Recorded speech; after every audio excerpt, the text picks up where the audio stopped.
6 mars, Josué chapitre 10, chapitre 11, chapitre 12. Adoni-Sédec, roi de Jérusalem, apprit que Josué s'était emparé d'Aï et l'avait dévoué par interdit, qu'il avait traité Aï et son roi comme il avait traité Jéricho et son roi, et que les habitants de Gabaon avaient fait la paix avec Israël et étaient au milieu d'eux. Il eut alors une forte crainte, car Gabaon était une grande ville, comme une des villes royales, plus grande même qu'Aï, et tous ses hommes étaient vaillants. Adoni-Sédec, roi de Jérusalem, fit dire à Horam, roi d'Hébron, à Piréam, roi de Jarmuth, à Japhia, roi de Lachis, et à Débir, roi d'Églon: montez vers moi et aidez-moi afin que nous frappions Gabaon, car elle a fait la paix avec Josué et avec les enfants d'Israël. 5 rois des Amoréens, le roi de Jérusalem, le roi d'Hébron, le roi de Jarmuth, le roi de Lachis, le roi d'Églon, se réunirent ainsi et montèrent avec toutes leurs armées. Ils vinrent camper près de Gabaon et l'attaquèrent. Les gens de Gabaon envoyèrent dire à Josué au camp de Gilgal: n'abandonne pas tes serviteurs, monte vers nous en hâte, délivre-nous, donne-nous du secours. Car tous les rois des Amoréens qui habitent la montagne se sont réunis contre nous. Josué monta de Gilgal, lui et tous les gens de guerre avec lui et tous les vaillants hommes. L'Éternel dit à Josué: ne les crains point, car je les livre entre tes mains et aucun d'eux ne tiendra devant toi. Josué arriva subitement sur eux, après avoir marché toute la nuit depuis Gilgal. L'Éternel les mit en déroute devant Israël, et Israël leur fit éprouver une grande défaite près de Gabaon, les poursuivit sur le chemin qui monte à Beth-Horon et les battit jusqu'à Azéka et à Makéda. Comme ils fuyaient devant Israël et qu'ils étaient à la descente de Beth-Horon, l'Éternel fit tomber du ciel sur eux de grosses pierres jusqu'à Azéka, et ils périrent. Ceux qui moururent par les pierres de grêle furent plus nombreux que ceux qui furent tués avec l'épée par les enfants d'Israël. Alors Josué parla à l'Éternel le jour où l'Éternel livra les Amoréens aux enfants d'Israël, et il dit en présence d'Israël: Soleil, arrête-toi sur Gabaon, et toi, lune, sur la vallée d'Ajalon. Et le soleil s'arrêta, et la lune suspendit sa course jusqu'à ce que la nation eût tiré vengeance de ses ennemis. Cela n'est-il pas écrit dans le livre du juste? Le soleil s'arrêta au milieu du ciel et ne se hâta point de se coucher presque tout un jour. Il n'y a point eu de jour comme celui-là, ni avant ni après, où l'Éternel ait écouté la voix d'un homme, car l'Éternel combattait pour Israël. Et Josué et tout Israël avec lui retourna au camp à Gilgal. Les 5 rois s'enfuirent et se cachèrent dans une caverne à Makéda. On le rapporta à Josué en disant: les 5 rois se trouvent cachés dans une caverne à Makéda. Josué dit: roulez de grosses pierres à l'entrée de la caverne et mettez-y des hommes pour les garder. Et vous, ne vous arrêtez pas, poursuivez vos ennemis et attaquez-les par derrière. Ne les laissez pas entrer dans leur ville, car l'Éternel, votre Dieu, les a livrés entre vos mains. Après que Josué et les enfants d'Israël leur eurent fait éprouver une grande défaite et les eurent complètement battus. Ceux qui purent échapper se sauvèrent dans les villes fortifiées, et tout le peuple revint tranquillement au camp vers Josué à Makéda, sans que personne remuât sa langue contre les enfants d'Israël. Josué dit alors: ouvrez l'entrée de la caverne, faites-en sortir ces 5 rois et amenez-les-moi. Ils firent ainsi et lui amenèrent les 5 rois qu'ils avaient fait sortir de la caverne, le roi de Jérusalem, le roi d'Hébron, le roi de Jarmuth, le roi de Lachis, le roi d'Églon. Lorsqu'ils eurent amené ces rois devant Josué, Josué appela tous les hommes d'Israël et dit aux chefs des gens de guerre qui avaient marché avec lui: approchez-vous, mettez vos pieds sur les coups de ces rois. Ils s'approchèrent et ils mirent les pieds sur leurs coups. Josué leur dit: ne craignez point et ne vous effrayez point, fortifiez-vous et ayez du courage, car c'est ainsi que l'Éternel traitera tous vos ennemis contre lesquels vous combattez. Après cela, Josué les frappa et les fit mourir. Il les pendit à 5 arbres et ils restèrent pendus aux arbres jusqu'au soir. Vers le coucher du soleil, Josué ordonna qu'on les descendît des arbres, on les jeta dans la caverne où ils s'étaient cachés et l'on mit à l'entrée de la caverne de grosses pierres qui y sont demeurées jusqu'à ce jour. Josué prit Makéda le même jour et la frappa du tranchant de l'épée. Il dévoua par interdit le roi, la ville et tous ceux qui s'y trouvaient. Il n'en laissa échapper aucun, et il traita le roi de Makéda comme il avait traité le roi de Jéricho. Josué et tout Israël avec lui passa de Makéda à Libna, et il attaqua Libna. L'Éternel la livra aussi avec son roi entre les mains d'Israël, et la frappa du tranchant de l'épée, elle et tous ceux qui s'y trouvaient. Il n'en laissa échapper aucun, et il traita son roi comme il avait traité le roi de Jéricho. Josué et tout Israël avec lui passa de Libna à Lachis, il campa devant elle et il l'attaqua. L'Éternel livra Lachis entre les mains d'Israël, qu'il a pris le second jour, et la frappa du tranchant de l'épée, elle et tous ceux qui s'y trouvaient comme il avait traité Libna. Alors Horam, roi de Gézer, monta pour secourir Lachis. Josué le battit, lui et son peuple, sans laisser échapper personne.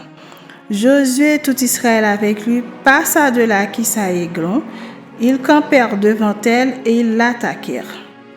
Ils la prirent le même jour et la frappèrent du tranchant de l'épée, elle et tous ceux qui s'y trouvaient. Josué la dévoua par interdit le jour même, comme il avait traité Lachis.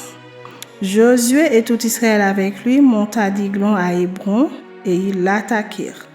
Ils la prirent et la frappèrent du tranchant de l'épée, elle, son roi, toutes les villes qui en dépendaient et tous ceux qui s'y trouvaient.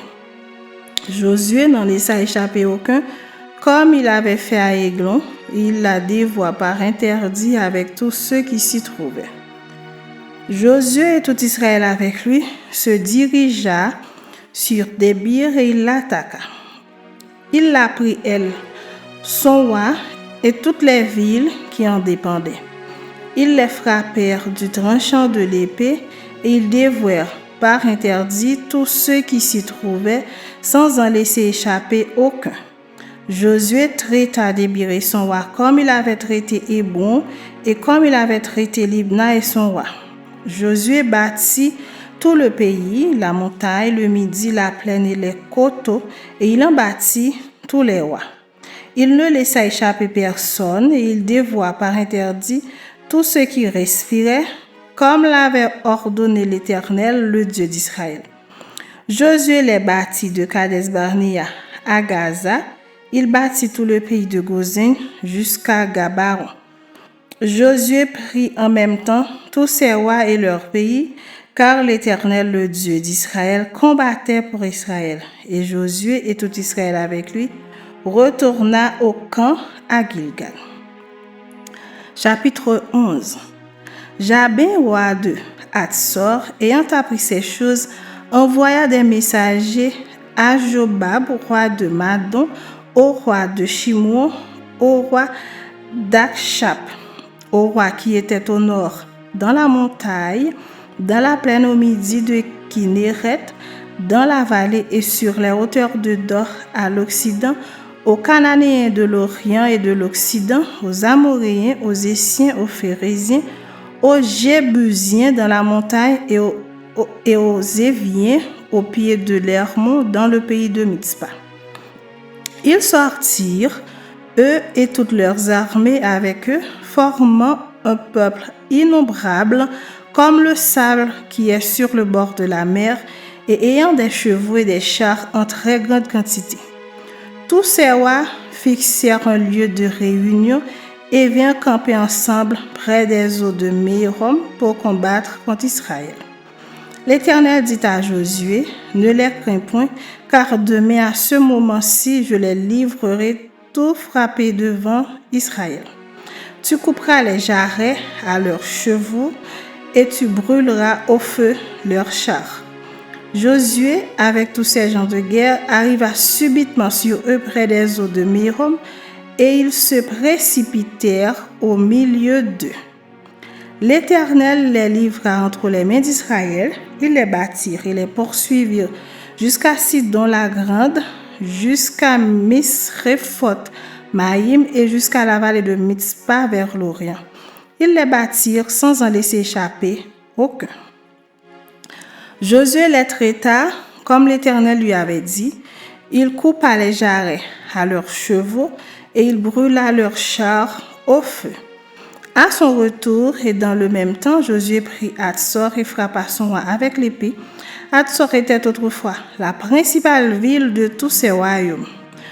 On frappa du tranchant de l'épée et l'on dévoua par interdit tous ceux qui s'y trouvaient. Il ne resta rien de ceux qui respiraient et l'on mit le feu à Hatzor. Josué prit aussi toutes les villes de ces rois et tous leurs rois, et il les frappa du tranchant de l'épée, et il les dévoua par interdit, comme l'avait ordonné Moïse, serviteur de l'Éternel. Mais Israël ne brûla aucune des villes situées sur des collines, à l'exception seulement de Hatzor qui fut brûlée par Josué. Les enfants d'Israël gardèrent pour eux tout le butin de ces villes et le bétail, mais ils frappèrent du tranchant de l'épée tous les hommes jusqu'à ce qu'ils les eussent détruits, sans rien laisser de ceux qui respiraient. Josué exécuta les ordres de l'Éternel à Moïse, son serviteur, et de Moïse à Josué. Il ne négligea rien de tout ce que l'Éternel avait ordonné à Moïse. C'est ainsi que Josué s'empara de tout ce pays, de la montagne de tout le Midi, de tout le pays de Gozen, de la vallée de la plaine, de la montagne d'Israël et de ses vallées, depuis la montagne nue qui s'élève vers Séhir, jusqu'à Baal-Gad, dans la vallée du Liban, au pied de la montagne d'Hermon. Il prit tous leurs rois, les frappa et les fit mourir. La guerre que soutint Josué, comme tous ses rois, fut de longue durée. Il n'y eut aucune ville qui fit la paix avec les enfants d'Israël, excepté Gabaon, habité par les Éviens. Ils les prirent toutes en combattant. Car l'Éternel permit que ces peuples s'obstinassent à faire la guerre contre Israël, afin qu'Israël les dévoie par interdit, sans qu'il y eût pour eux de miséricorde, et qu'il les détruisit comme l'Éternel l'avait ordonné à Moïse. Dans le même temps, Josué se mit en marche et il extermina les Anakim de la montagne d'Hébron, de Débir, d'Anab, de toute la montagne de Juda et de toute la montagne d'Israël. Josué les dévoua par interdit avec leurs villes. Il ne resta point d'Anakim dans le pays des enfants d'Israël. Il n'en resta qu'à Gaza, à Gath et à Asdod. Josué s'empara donc de tout le pays, selon tout ce que l'Éternel avait dit à Moïse, Et Josué le donna en héritage à Israël à chacun sa portion d'après leur tribu. Puis le pays fut en repos et sans guerre. Chapitre 12. Voici les rois que les enfants d'Israël bâtirent et dont ils possédèrent le pays de l'autre côté du Jourdain vers le soleil levant, depuis le torrent de l'Arnon jusqu'à la montagne de l'Hermon, avec toute la plaine à l'Orient. Sihon, roi des Amoréens, qui habitait à Hesbon. Sa domination s'étendait depuis Aroër, qui est au bord du torrent de l'Arnon, et depuis le milieu du torrent sur la moitié de Galade, jusqu'au torrent de Jabok, frontière des enfants d'Amon. Sur la plaine, jusqu'à la mer de Kinéret à l'Orient et jusqu'à la mer de la plaine, la mer Salée à l'Orient vers Beth Jeshimoth et du côté du midi sur le pied du Pisga. Or, roi de Basan, seul reste des Réphaïm qui habitaient à Ashtaroth et à Édrei. Sa domination s'étendait sur la montagne de l'Hermon, sur Salka, sur tout Basan jusqu'à la frontière des Guéchuriens et des Maacassiens et sur la moitié de Galade, frontière de Sihon, roi de Hesbon. Moïse, serviteur de l'Éternel, et les enfants d'Israël les bâtirent. Et Moïse, serviteur de l'Éternel, donna leur pays en possession aux Rubénites, aux Gadites et à la moitié de la tribu de Manassé. Voici les rois que Josué et les enfants d'Israël bâtirent de ce côté-ci du Jourdain, à l'Occident, depuis Baal-Gad dans la vallée du Liban, jusqu'à la montagne nue qui s'élève vers Séir. Josué donna leur pays en possession aux tribus d'Israël, à chacune sa portion, dans la montagne, dans la vallée, dans la plaine, sur les coteaux, dans le désert et dans le midi. Pays des Hessiens, des Amoréens, des Cananéens, des Phéréziens, des Éviens et des Jébusiens. Le roi de Jéricho, 1. Le roi d'Aï, près de Béthel, 1. Le roi de Jérusalem, 1. Le roi d'Hébron, 1. Le roi de Jarmuth, 1. Le roi de Lachis, 1. Le roi d'Églon, 1. Le roi de Gézer, 1. Le roi de Débir, 1. Le roi de Guéder, 1. Le roi de Horma, 1. Le roi d'Arad, 1. Le roi de Libna, 1. Le roi d'Aduyam, 1. Le roi de Makeda, 1. Le roi de Bethel, 1. Le roi de Tapuyak, 1. Le roi de Épher, 1. Le roi d'Aphek, 1. Le roi de Lacharon, 1. Le roi de Madon, 1. Le roi de Hatsor, 1. Le roi de Shimron, Méron, 1. Le roi d'Akshaph, 1. Le roi de Taanak, 1. Le roi de Megiddo, 1. Le roi de Kédesh, 1. Le roi de Jokneam, au Carmel, 1. Le roi de Dor, sur les hauteurs de Dor, 1. Le roi de Gojim, près de Gilgal, 1. Le roi de Tirsa, 1. Total des rois, 31.